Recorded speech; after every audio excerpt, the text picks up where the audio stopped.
부처님께서 제자들에게 말씀하셨습니다. 수행의 길에는 함정이 가득하니 잠시라도 방심하면 자신도 모르게 빠지고 만다. 오늘은 수행에서 가장 큰 함정 5가지를 풀어 설명하겠다. 부디 마음에 새기고 늘 스스로를 비추어 살펴라. 참으로 지혜로운 사람은 이 5 함정을 피하는 사람이다. 첫 번째 함정은 신통을 탐하는 것이다.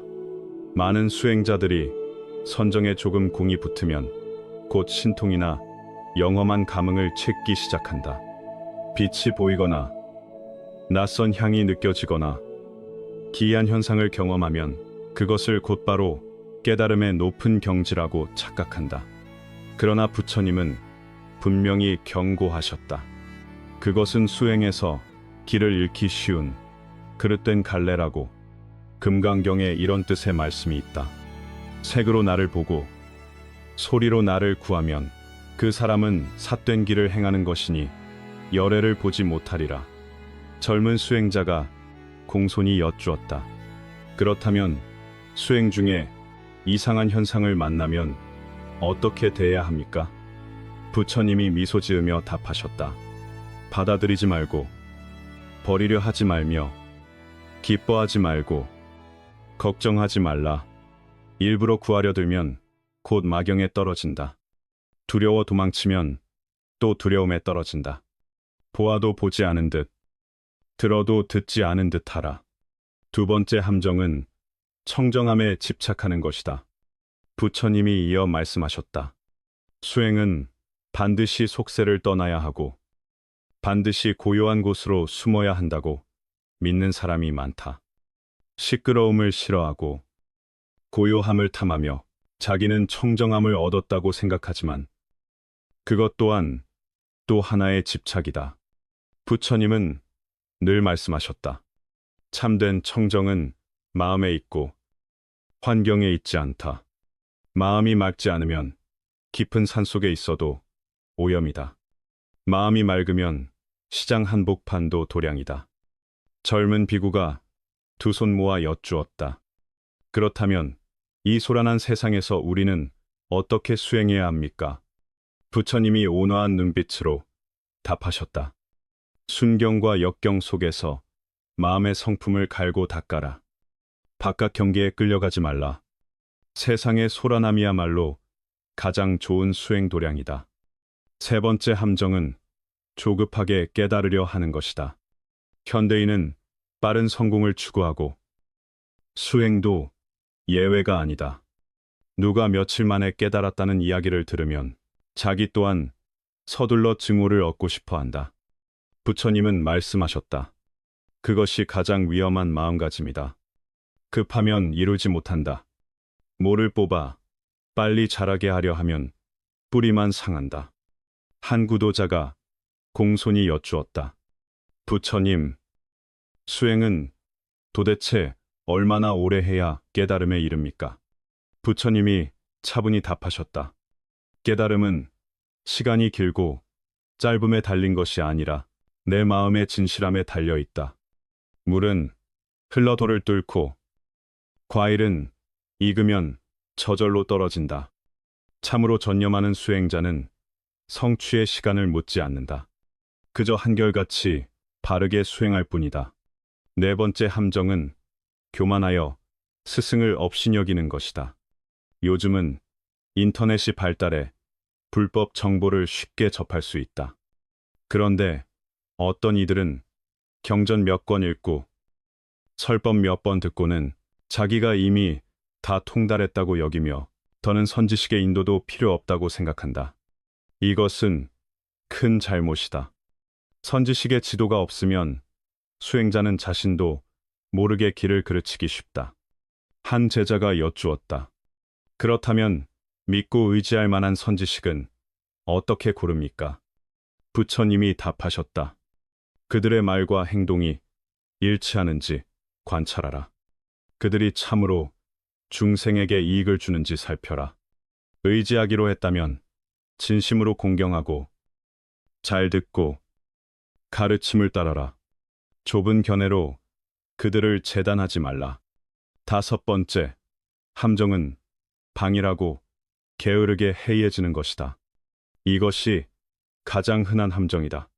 처음 발심할 때는 정진하지만 시간이 지나면 게을러지거나 조금 성취가 생기면 곧 풀어져 버린다. 부처님은 자주 말씀하셨다. 수행은 거슬러 배를 젓는 것과 같아.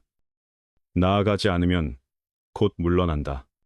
한 번 방일하면 그동안의 공력이 한순간에 사라진다. 대중이 다급히 물었다. 어떻게 해야 정진을 유지하고 퇴전하지 않습니까? 부처님이 답하셨다. 늘 무상함을 기억하고 늘 부끄러움의 마음을 지녀라. 정해진 수행 시간표를 세워 반드시 지켜라. 풀어지거나 게으르지 말라. 함께 정진하는 도반을 두어 서로 격려하고 함께 나아가라.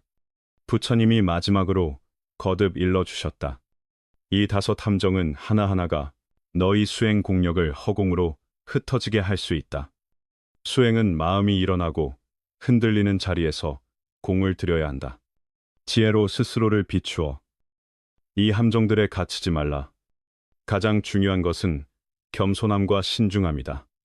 늘 스스로를 살펴 지금 함정에 빠져 있지 않은지 점검하라. 수행에는 지름길이 없다. 진실하게 공을 들이고 진실하게 수행하면 마침내 이 함정들을 넘어 깨달음의 언덕에 이르게 된다.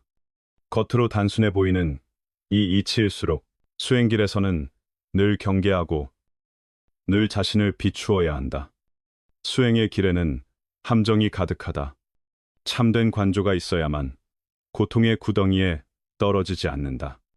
부처님의 가르침은 밝은 등불과 같아 수행자의 길을 비추고 영적 성장을 추구하는 모든 이에게 경종을 울린다.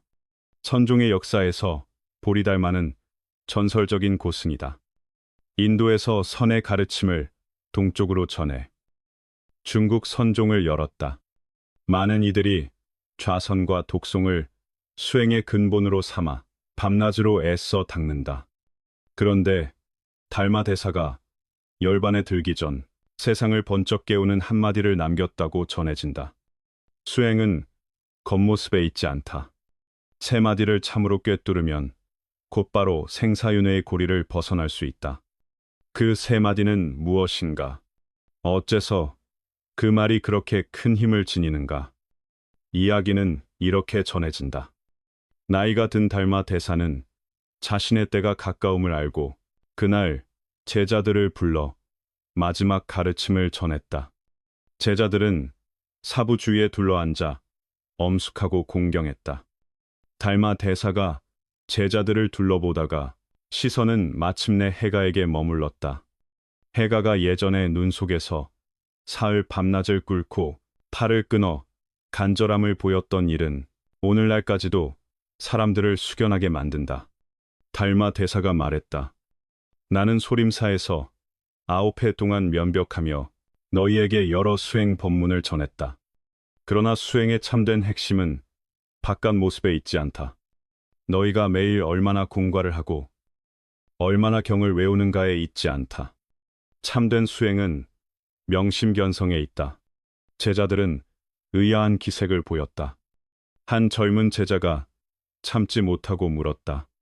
스승님, 그러면 저희가 매일 경을 읽고 예불하고 좌선하고 참선하는 것은 헛된 일입니까? 달마 대사가 고개를 저었다. 그렇지 않다. 그것들이 쓸모없다는 말이 아니라 형식에 집착하지 말라는 뜻이다. 마치 어떤 사람이 매일 밥을 먹으면서도 밥을 먹는 목적이 몸을 기르는 데 있음을 모르는 것과 같다. 수행도 그렇다. 겉모습에 눈이 속지 말라. 해가가 공손히 물었다. 스승님, 수행의 참된 요체가 무엇입니까? 달마 대사가 말했다. 오늘 내가 너희에게 3마디를 전하겠다. 이 3마디를 꿰뚫는 자는 곧바로 생사를 벗어난다. 제자들은 정신을 바짝 차리고 귀를 기울였다. 달마 대사가 천천히 말했다. 첫째, 만법개공. 심즉시 불. 제자들은 서로를 바라보며 뜻을 헤아리지 못했다. 달마 대사가 설명했다. 세상 만물은 꿈과 같고 환영과 같고 물거품과 같다. 우리가 보는 모든 것은 마음의 드러남이다. 너희가 꿈에서 산화대지를 볼 때는 그것이 참인 줄 알지만 깨어나면 허상임을 안다. 마음의 본성을 깨닫는 것이 곧 성불이다. 한 제자가 물었다. 스승님, 만법이 공이라면 저희의 수행도 공입니까? 달마 대사가 답했다. 수행이 공인 것이 아니라 공의 이치를 분명히 알아야 한다. 거울은 본래 맑아 따로 닦을 필요가 없다. 집착을 놓기만 하면 본래의 얼굴이 저절로 드러난다. 둘째, 무주생심, 수연불변. 해가가 이 말을 듣고 깊이 생각하는 듯했다. 달마 대사가 이어 말했다. 마음은 흐르는 물과 같아 어떤 경계에도 머무르지 말아야 한다. 순경을 만나도 탐착하지 말고 역경을 만나도 맞서 싸우지 말라. 늘 깨어 비추는 마음으로 인연 따라 변화에 응하되 자유로워라. 연꽃이 진흙에서 피어나도 진흙에 물들지 않듯 세상 속에 살되 세상에 끌려가지 말라. 나이 든 제자가 말했다. 스승님, 그러면 모든 일에 관심을 끊으라는 뜻입니까? 달마 대사가 답했다. 관심이 없는 것이 아니라 모든 변화 속에서도 깨달음의 성품을 흔들림 없이 지키라는 뜻이다. 태양이 구름과 안개 때문에 본성을 바꾸지 않듯이. 셋째, 집착을 놓고 바로 지금에 머물라. 제자들은 몰입했지만 여전히 막막한 기색이 있었다. 달마 대사가 말했다. 우리는 늘 미래를 했고 과거를 되씹으며 지금을 놓친다. 과거와 미래에 대한 집착을 내려놓고 바로 이 순간에 머물면 생명의 참모습이 눈앞에 드러난다. 한 제자가 물었다. 스승님, 집착을 내려놓는 것이 너무 어렵습니다. 어떻게 해야 합니까? 달마 대사가 답했다. 억지로 놓으려 하지 말고 집착의 본성을 똑바로 보아라. 너희가 주먹을 꽉 쥐고 있다가 힘을 풀기만 하면 저절로 펴지듯 집착도 허망함을 똑바로 보면 저절로 놓인다. 그때 해가가 문득 깨달음의 기운을 얻은 듯 달마 대사께 깊이 머리를 숙였다. 스승님, 알겠습니다. 달마 대사가 기뻐하며 고개를 끄덕였다. 옳다. 옳다. 수행은 형식이 아니라 명심견성에 있다. 이 세 마디는 내가 평생 체득한 것이다. 너희는 깊이 새겨 수행의 핵심을 붙잡아라. 그 말을 마치고 달마 대사는 눈을 감아 고요히 들었다. 제자들은 말없이 곁에 앉아 스승의 가르침을 되새겼다. 한참 뒤 달마 대사가 눈을 떠 해가에게 말했다. 나의 인연이 이 세상에서 다해간다. 이 세 마디는 나의 마지막 당부다. 겉모습에 집착하지 말고 일상에서 이 세 마디의 뜻을 체험해라. 해가와 제자들은 눈물을 흘리며 고개를 끄덕였다. 스승이 유언처럼 당부하고 있음을 알았기 때문이다. 달마 대사가 다시 말했다. 내가 동쪽에 온 까닭은 이 이치를 전하기 위해서다. 너희는 이미 법의 요체를 받았다. 내 사명은 끝났다. 그리고 달마 대사는 편안히 눈을 감고 열반에 들었다. 제자들은 스승의 뜻을 따라 이 세 마디를 수행의 나침반으로 삼았다. 훗날 이 가르침은 선종 역사에 널리 전해져 중요한 수행 법문이 되었다. 겉으로는 단순해 보이지만 그 안에는 깊은 힘이 담겨 있다. 만법 개공. 심즉시불은 세상의 허상을 꿰뚫고 마음의 본성을 깨닫게 한다. 무주생심. 수연불변은 세상 속에서 자유롭게 살되 경계에 끌리지 않게 한다. 집착을 놓고 바로 지금에 머물라는 가르침은 해탈의 핵심이 내려놓음과 현재에 있음을 가리킨다. 이 말들은 세상을 등지고 도망치라는 뜻이 아니다. 세상 속에서 자유롭게 사는 법을 가르친다.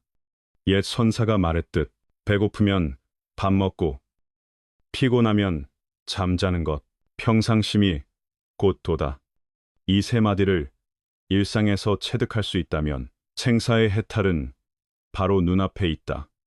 이 가르침은 후대 수행자들에게 귀한 길잡이가 되었다. 수행의 핵심은 바깥 모양이 아니라 마음의 전환에 있다.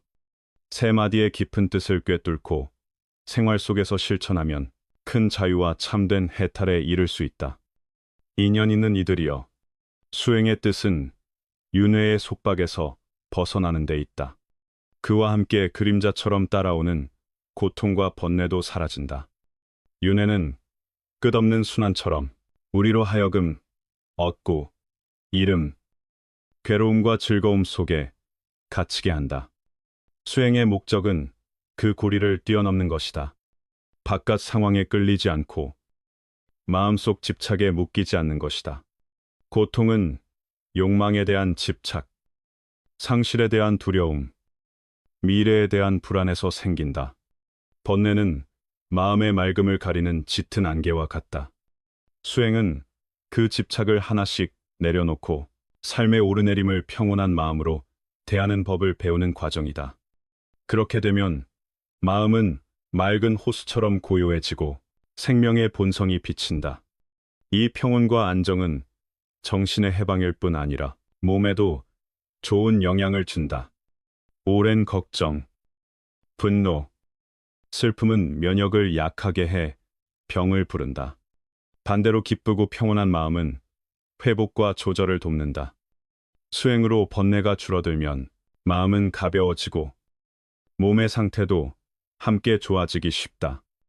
윤회의 속박을 벗어나고 고통과 번뇌를 덜고 몸과 마음이 건강해지는 것, 이 셋은 서로를 돕는 좋은 순환을 이룬다. 수행은 몸과 마음의 조화와 균형을 이루는 길이며 정신의 초월을 향한 길이기도 하다. 바로 이것이 우리가 수행의 길에 오르는 근본 이유다. 이제 한 가지를 더 이야기하겠다. 첫째, 수행은 겉모양이 아니라 마음을 닦는 데 있다. 선종 역사에서 육조 해능은 전설적인 인물이다. 법보단경에는 그가 그를 몰랐지만 단박에 불법의 요체를 깨달았다고 기록되어 있다. 육조가 되기 전 그는 황매동선사에 8달 머물렀다. 그 8달 동안 그가 무엇을 겪었는지, 무엇을 깨달았는지 많은 이들이 잘 모른다. 이야기는 이렇다. 해능이 황매동선사에 처음 갔을 때 오조홍이는 한눈에 그가 범상치 않음을 알아보았다. 그러나 그의 성품을 단련시키기 위해 일부러 부엌에서 쌀을 팬고 나무를 패고 불을 지피는 일을 맡겼다. 어느 날 나이든 비구가 부엌에서 바쁘게 일하는 해능을 보고 의아해 물었다. 너는 선당에 가서 경을 듣지도 않고 하루 종일 여기서 거친 일만 하는데 그렇게 해서 어떻게 수행을 하느냐? 해능이 손에 든 나무를 내려놓고 말했다. 수행은 형식에 있지 않습니다. 비구가 말했다. 내 말은 도를 아는 사람처럼 들리지만 경전도 읽지 않고 법문도 듣지 않으면 어떻게 불법을 알겠느냐? 해능이 말했다. 경전은 달을 가리키는 손가락일 뿐이고 달이 진짜입니다. 그때 부엌에 물이 끓고 밥도 익어가고 있었다. 해능은 다시 일손을 이어갔다. 비구는 더욱 궁금해져 다시 물었다. 너는 이렇게 바쁜데도 법문을 들으러 갈 생각이 한 번도 없느냐? 해능이 말했다. 밥을 짓는 것도 수행이고 나무를 나르는 것도 수행입니다. 불법은 세간을 떠나지 않습니다. 세간을 떠나 보리를 찾는 것은 토끼 뿔을 찾는 것과 같습니다. 예를 들어 밥을 지을 때 불이 너무 세면 타고 너무 약하면 익지 않습니다. 이것이 곧 중도의 이치입니다. 나무를 나를 때도 한마음으로 집중해야 합니다. 생각이 흩어지면 다칩니다. 이것이 곧 전념의 공부입니다. 부엌의 사람들이 모두 놀랐다. 글도 모르는 사람이 어찌 이렇게 깊은 말을 할 수 있단 말인가. 그때 오조, 홍인이 부엌으로 들어왔다. 그들의 대화를 듣고 의미심장한 목소리로 말했다. 해능의 말이 틀리지 않다. 그러나 수행의 진짜 핵심은 견성이다. 견성은 경책에 있지 않고 말에 있지 않다. 바로 매 순간의 생활 속에 있다. 해능이 공손히 말했다. 스승님, 가르쳐 주십시오. 오조가 말했다. 네가 부엌에서 일하는 동안 나는 늘 너를 지켜보았다. 너는 밥과 일상 속에서 견성을 하고 있다. 그것은 경을 외우고 법문만 하는 사람들보다 더 강하다. 젊은 비구가 물었다. 스승님, 견성이란 무엇입니까? 오조가 말했다. 견성이란 자기의 본래 얼굴을 보는 것이다. 해능이 말한 불 조절의 지혜, 집중의 공부가 바로 그것이다. 금강경에 이르기를 머무름 없이 그 마음을 내라 했다. 해능은 그를 모르지만 생활 속에서 이 이치를 깨달았다. 이것이 참된 수행이다. 해능이 이어 말했다. 쌀을 캤을 때 이런 이치를 떠올렸습니다. 쌀이 평김을 겪어야 하얀 쌀이 되듯 사람도 단련을 거쳐야 본성이 드러납니다. 오조가 말했다. 좋다. 참으로 좋다. 수행은 선당에만 앉아 있는 것이 아니라 삶 속에서 마음의 성품을 갈고 닦는 것이다. 경도 읽고 염불도 하되 형식에 붙잡히지 마라. 그 뒤로 해능의 모든 행동은 승려들의 눈길을 끌었다. 그들은 글 모르는 이 부엌 사람이 밥벌이 속에서 드러내는 지혜가 경을 많이 읽은 이들보다 더 깊다는 것을 보았다. 해능은 명예를 구하지 않았고 이익도 구하지 않았다. 그저 눈앞의 일을 한결같이 바르게 했다. 그의 마음은 밝은 거울처럼 모든 것을 비추되 어느 것에도 물들지 않았다. 한 노수행자가 감탄했다.